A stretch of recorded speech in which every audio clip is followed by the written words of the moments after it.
Right, so this is my EPQ presentation, and what I did was I created a graphic novel out of dreams that I've had in the past. So, why did I choose this EPQ? Big question.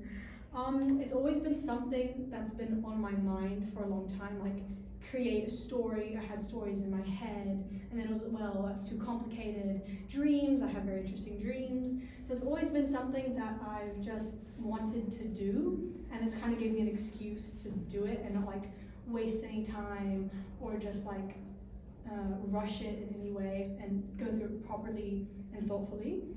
And then I also wanted to test the limits of what I can create because I've never done something like this before. I've never created a graphic novel or used this style that much in the past. And then also, lastly, I wanted to put myself in the shoes of artists that I really admire, artists of the novels that I have in front of me here, as well as artists I did research on, because they were very integral to me sort of going into my art style, and the stories they wrote really affected how I think about literature. So I definitely wanted to sort of try put myself in their shoes. So what is a graphic novel? Well, Google says a graphic novel is a book made up of comics with entertainment and content inside it. And these are two books that I will be getting more into in a minute. So what did I want to create? It may sound more simple to say like, oh, a comic with dreams in it. It's a little more complicated than that because I wanted to, again, test the limits of my storytelling. I've never made something that was supposed to be looked at by other people in this way. And it's different from just normal artwork that I would do, for example, in my GCSEs or in my A-levels, because this is its own separate thing. And it's not supposed to be regarded and graded. It's supposed to be consumed as content. And I also wanted to develop more critical thinking into how I observe and interpret art and see if I could make people interpret my own art through the stories I was writing, to see how they would take these stories and what context they would give them. That was something that I really wanted to try drive forward, especially with the theme of dreams. They're very interpretive, and I wanted to see if I could still have that nature in my work.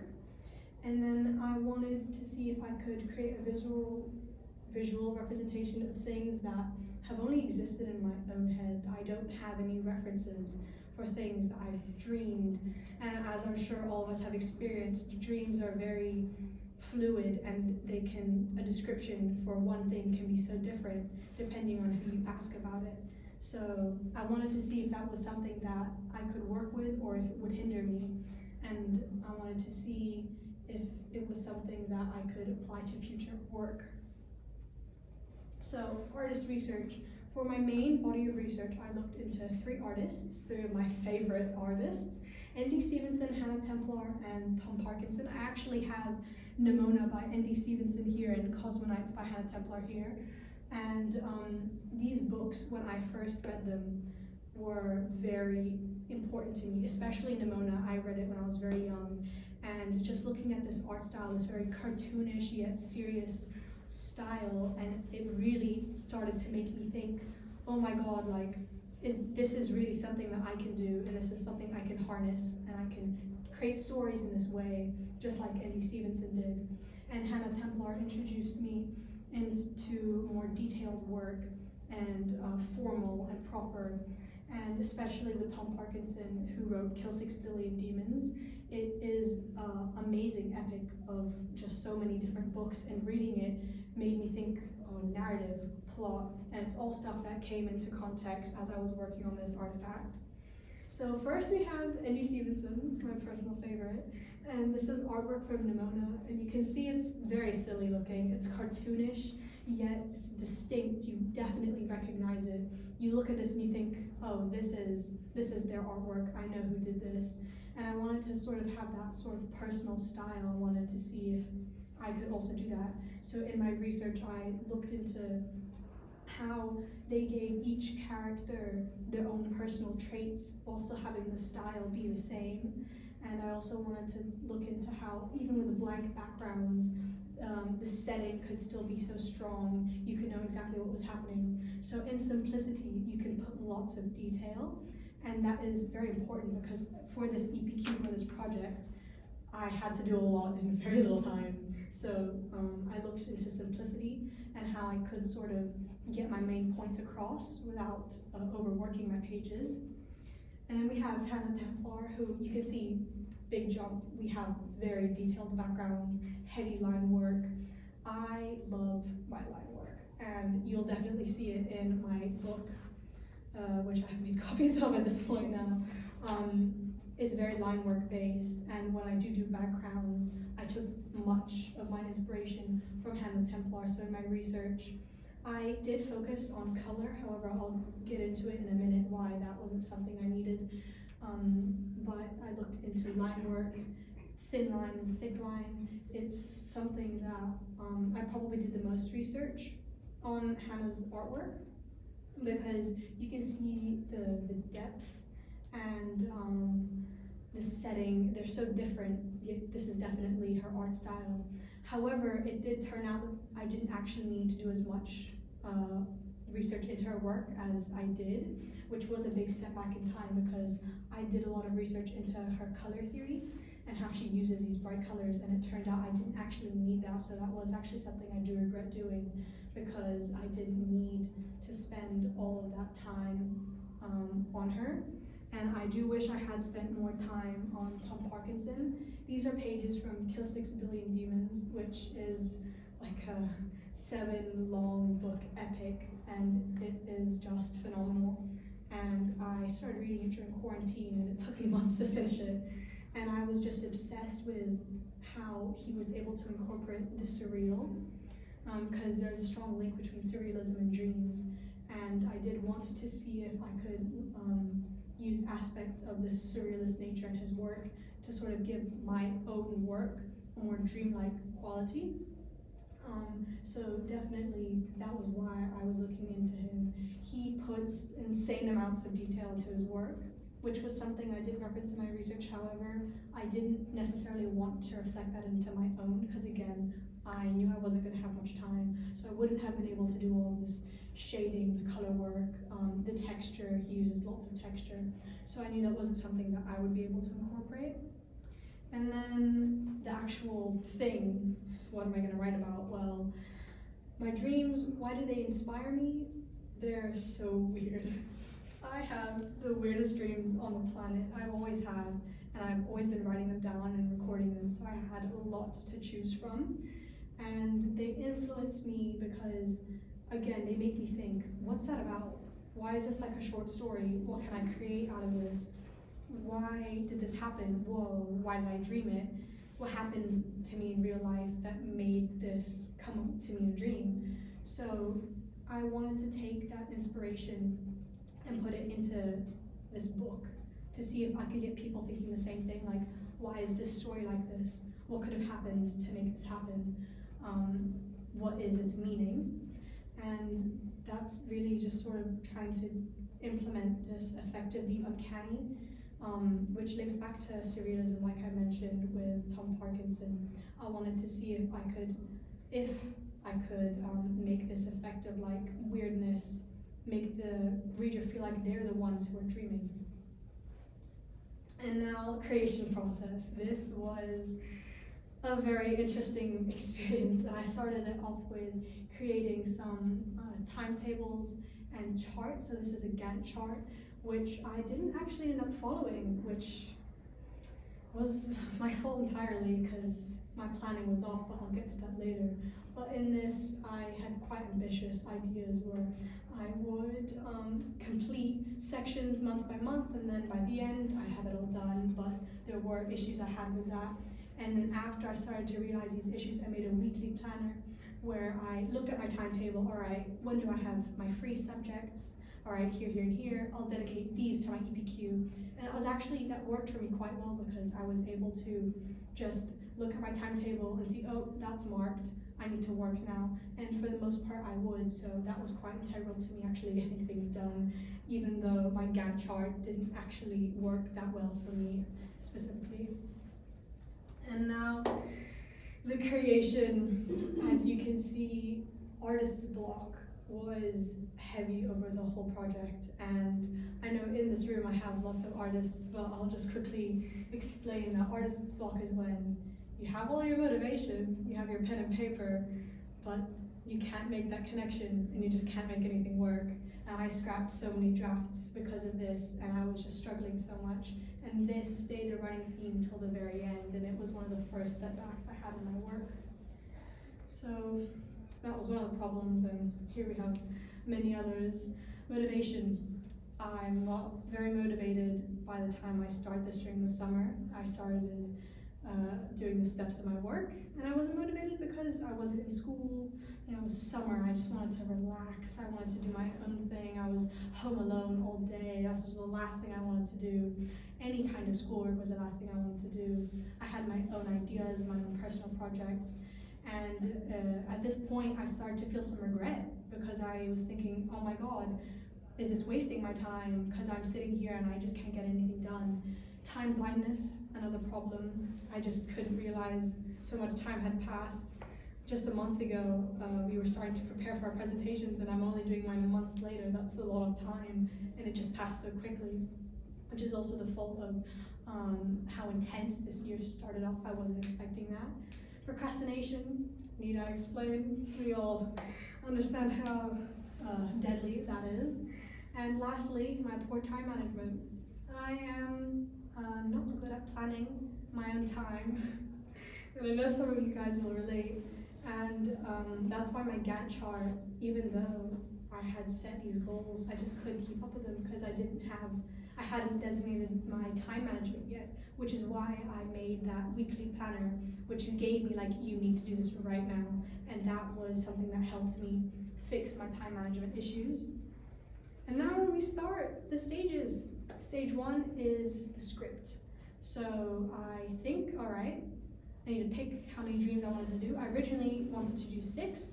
I wrote my script and realized one of them was 20 pages long, so I cut it out and I kept 5. That ended up in my EPQ being a total of 45 pages instead of way more than that, which is amazing because I barely finished this on time.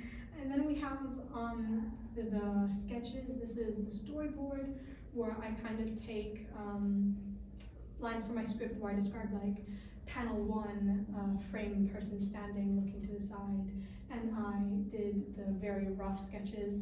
These were when I started to experience a lot of art block because I was really struggling to make the words I had written into drawings and make what was in my head onto paper. And even though they were just very rough sketches, as you can see, it was just torture because I was hating how I couldn't create what was in my head. However, by the time I had completed this, I sort of accepted that I needed to take some creative liberty for my own creation, and that I'm not at that level yet, and I can't create what I want to, so I just need to work around that.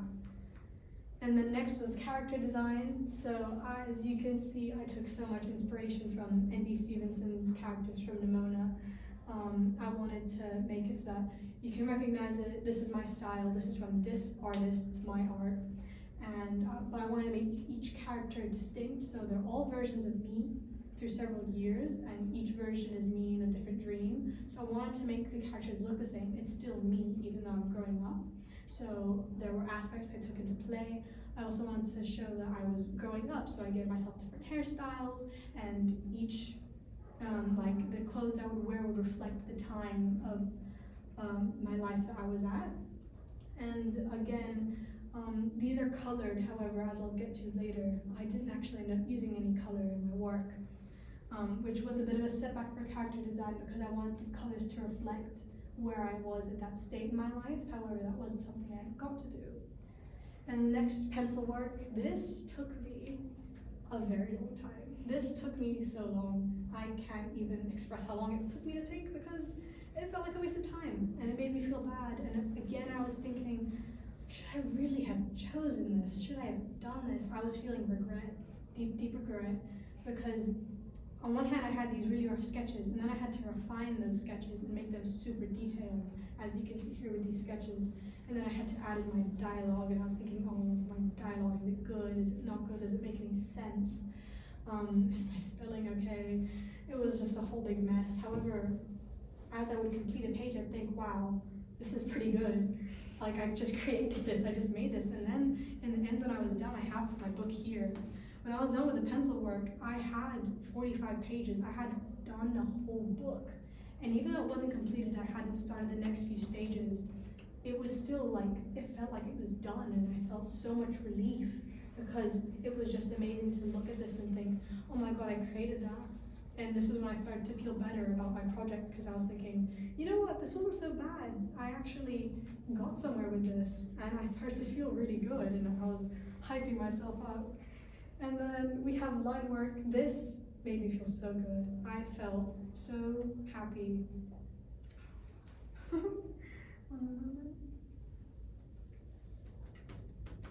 Just let that sit there. Froze.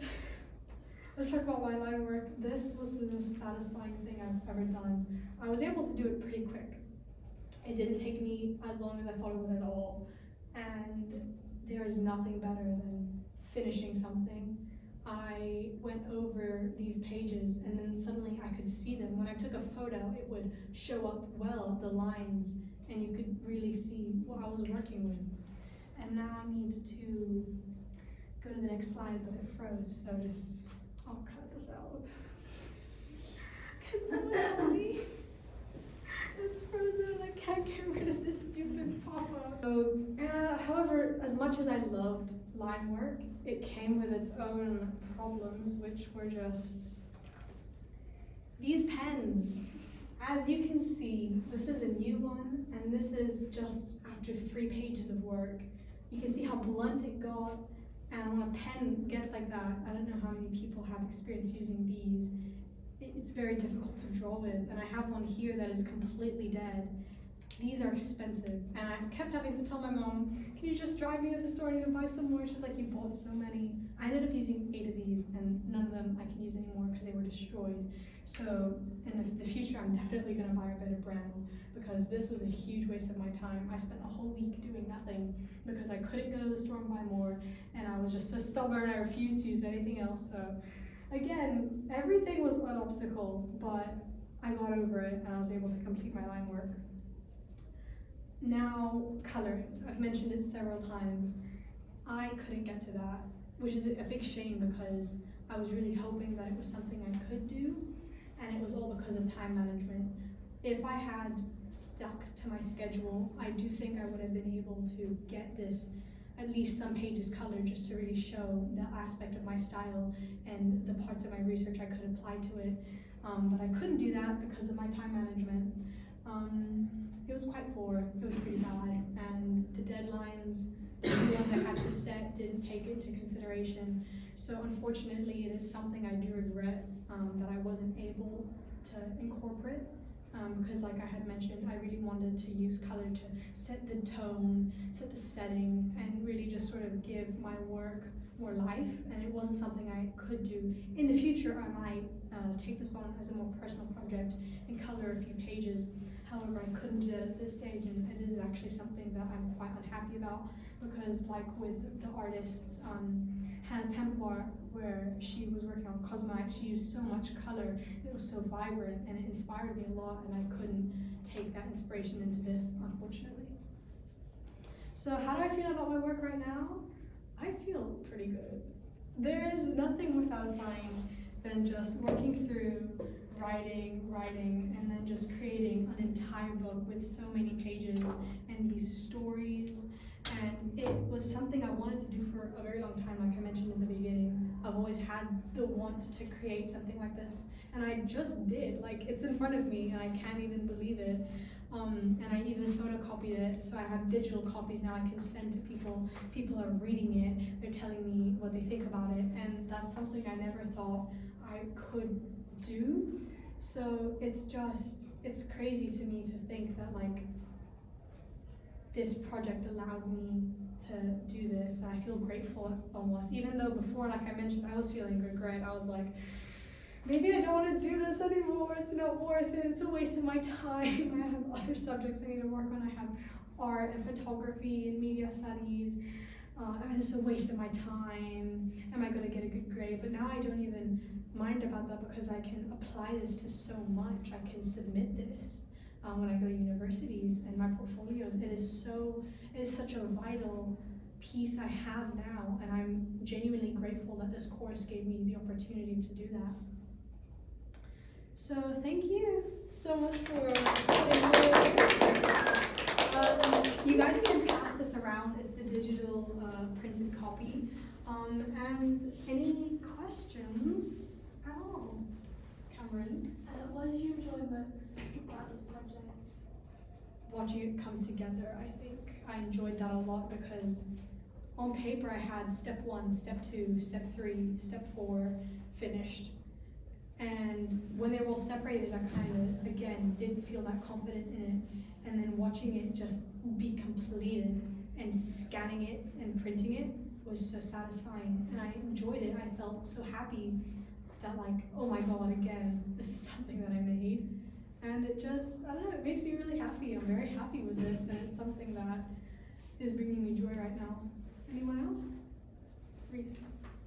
Did you obtain any research from academic papers and essays? And if not, do you think it would have been beneficial to your project? I didn't, and I had plans to. I had written in my plans, I'll do research on artists, but also I'll look into papers, I'll look into Sigmund Freud, I'll read other books, and I ended up not doing that because I don't like reading, so that sort of made me think, I don't need to. You know what?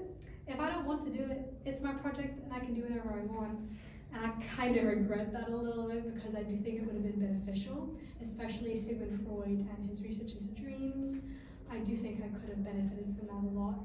And also, by the time it was too late to continue research in art, my A-level, I started to look into Salvador Dali and his artwork and surrealism, and I wish I had done much more research onto surrealism so that I could link it to other artists. I did look at the writer of Kill 6 Billion Demons who did use surrealism.